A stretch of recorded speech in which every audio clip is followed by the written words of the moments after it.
On a l'habitude de déterminer la concentration d'H3+ en mol par litre. Et bien pour varier les plaisirs, on vous la demande en mol par mètre cube. Alors, tout simplement, la concentration d'H3+ est égale, à l'équilibre évidemment, est égale à la conductivité, d'après cette expression, divisée par la somme des conductivités molaires.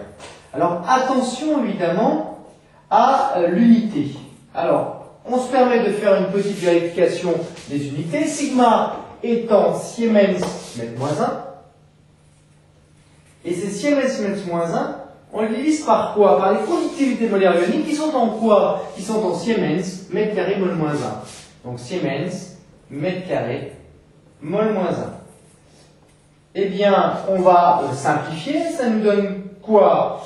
Mètre-1 divisé par... bon, les Siemens se simplifient. Ça fait mètre-1 divisé par mètre carré. Ça fait mètre puissance -3. Autrement dit, 1 sur les mètres cubes. Et 1 sur mol-1, ça fait des mols.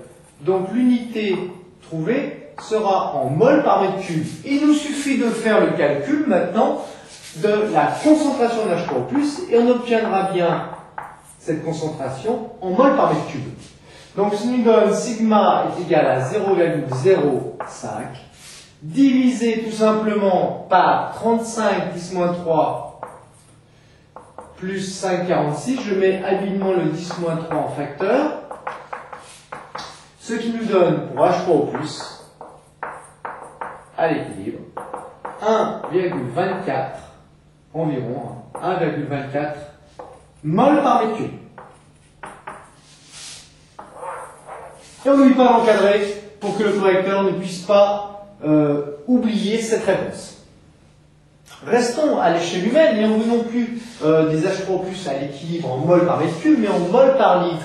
Si j'ai 1,24 mol dans 1 mètre cube, il va sans dire que dans 1 litre, j'en ai 1000 fois moins. 1 litre, c'est petit comme ça. Hein. Vous savez que dans 1 mètre cube, vous avez 1000 litres. Autrement dit, la concentration en H3+ à l'équilibre est égale à 1,24 fois 10-3 mol litre moins 1.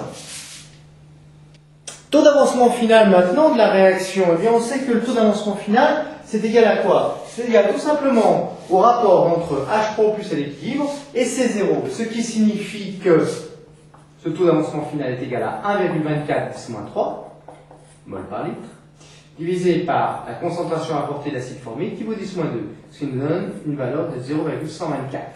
Si vous voulez le taux d'avancement final en pourcentage multiplié par cette valeur par 100, ce qui nous donne 12,4%. Autrement dit, cela signifie que seulement 12,4% de molécules d'acide méthanoïque ont réagi avec l'eau, ce qui signifie que c'est un acide qui est relativement faible. Le petit bouquet final maintenant, eh bien tout simplement que vaut le quotient de réaction à l'équilibre. Tout simplement, ce quotient de réaction, on l'a vu tout à l'heure, est égal à H3+ à l'équilibre au carré, divisé par C0 moins H3+ à l'équilibre. Et donc, il suffit tout simplement de remplacer ceci, ces valeurs-là. Donc, nous avons H3+ 1,24 10-3. À noter que dès que vous avez quelque chose, pour les autories, dès que vous avez quelque chose à élever au carré, n'oubliez pas les parenthèses. Divisé par 10-2 moins 1,24 10-3, ce qui nous donne un QR à l'équilibre. Et on n'oublie pas évidemment de faire 2 fois son calcul. QR à l'équilibre est égal à 1,76 fois 10-4. Je vous rappelle que le quotient de réaction n'a pas d'unité.